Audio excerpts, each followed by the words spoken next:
এই ইনিশিয়েটিভ কার্যকর হলে ভারতের পর্যটন ব্যবসা, চিকিৎসা ব্যবসা, বাংলাদেশে বিগ ভলিউমের রপ্তানি ব্যবসা সবকিছু লাল বাতি জ্বলে যাবে।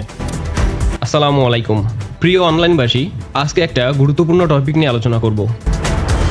চীন বাংলাদেশকে প্রস্তাব দিয়েছে মিয়ানমারের ভেতর দিয়ে সরাসরি চীনে রেল সংযোগ স্থাপনের, যেখানে চলবে 450 কিলোমিটার প্রতি ঘন্টায় চলা বুলেট ট্রেন, মানে 5 থেকে 6 ঘন্টায় বাংলাদেশ থেকে ট্রেন চীনে পৌঁছে যাবে। এছাড়াও আরও একটি প্রস্তাব দিয়েছে চীন, সড়ক পথের ব্যবহার, যা 24 থেকে 48 ঘন্টার মধ্যে পণ্য আনা নেওয়া করা যাবে। এই দুটি প্রস্তাব বা ইনিশিয়েটিভ বাংলাদেশের জন্য গেম চেঞ্জার হবে কিনা সেটাই এখন দেখার বিষয়। মেইন কথা হলো, মিয়ানমারের ভেতর দিয়ে যদি সড়ক পথে চীনের করিডোর হয়েই যায়, বাংলাদেশের মানুষ চীনকেই বেছে নেবে, সেটা হোক ব্যবসা, ভ্রমণ বা মেডিকেল পারপাস।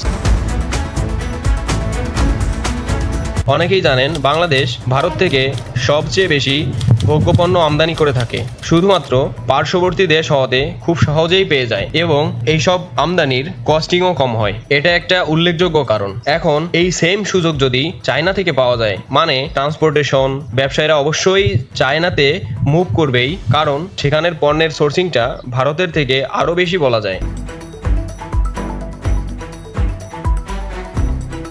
শুধু ইম্পোর্ট না, বাংলাদেশের এক্সপোর্টও বাড়বে, বিভিন্ন পণ্যের আমদানি রপ্তানি বৃদ্ধি পাবে। ভিয়েতনাম একাই চীনে গত অর্থ বছরে $61 বিলিয়ন পণ্য রপ্তানি করেছে, যার মধ্যে 12 থেকে 13 বিলিয়ন শুধু কৃষি ও কৃষি প্রক্রিয়াকরণ পণ্য। তাহলে ভাবতে পারছেন কি পরিমাণ রপ্তানির সুযোগ আমাদের চীনে রয়েছে। এবং চীন দেশে আমরা অলরেডি আম রপ্তানি করেছি, কাঁঠাল রপ্তানির জন্য চুক্তি হয়েছে, অর্থাৎ খুব শীঘ্রই চীনে পৌঁছে যাবে আমাদের দেশের জনপ্রিয় ফল কাঁঠাল।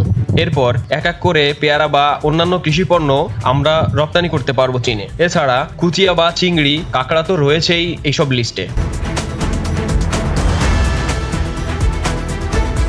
আর এসবের জন্যই হয়তো ভারত দ্রুত গতিতে ভিসা আবার চালু করেছে। সেটা আসলেই কার্যকর হবে কিনা সেটাই এখন দেখার বিষয়। এখন গুরুত্বপূর্ণ পয়েন্ট হলো, বাংলাদেশের মানুষ কথায় কথায় চীনে ঘুরে বেড়াবে, যেমনটা এখন আমরা ভারতে ঘুরে বেড়াই। চিকিৎসার জন্য চীনে যেতে পারবে খুব সহজেই, যেমন বর্তমানে চিকিৎসার জন্য বাংলাদেশের প্রধান গন্তব্য হয় ভারত। এবার ভিসা বন্ধ হওয়ার পর অনেকেই চিকিৎসার জন্য গিয়েছে এবং সেখান থেকেই চিকিৎসা সেবা নিয়ে সুস্থ হয়েছে। ব্যবসায়ীরা সহজেই পণ্য আনা নেওয়া করতে পারবে। চীনের সাথে বাংলাদেশের সামরিক সহযোগিতা, পর্যটন ও ব্যবসা বাণিজ্যের একটা বিপ্লব ঘটবে, যেটা বাংলাদেশের সামরিক এবং অর্থনৈতিক ক্ষেত্রে খুবই যুগোপযোগী হবে। এইসব কারণে এই করিডোর খুবই জরুরি ভিত্তিতে দরকার এবং এটা হবেও। এটা চীনের বহুত আগেই নেওয়া BRI প্রকল্পের একটা অংশ। এমনকি এই প্রকল্পের কাজ কিছুদূর এগিয়েছেও। BRI প্রকল্প কি এটা জানতে জাস্ট গুগল করলেই পেয়ে যাবেন, কারণ এটা অনেক বড় একটা প্রকল্প। যাই হোক, সুবিধা আরও আছে। এই একটা corridor Laos, Vietnam, Thailand, Singapore সহ দক্ষিণ এশিয়ার সব দেশের সাথেই বাংলাদেশ ইজি কমিউনিকেশন করে দিবে, যা বাংলাদেশকে ভারত নির্ভর ব্যবসা বাণিজ্য কমিয়ে দিয়ে এই অঞ্চলের গেম চেঞ্জার করে তুলবে। আমাদের দেশের রপ্তানি বাড়বে, আর আমি অবশ্যই স্বপ্ন দেখি আমাদের দেশের রপ্তানি বাড়ানোর।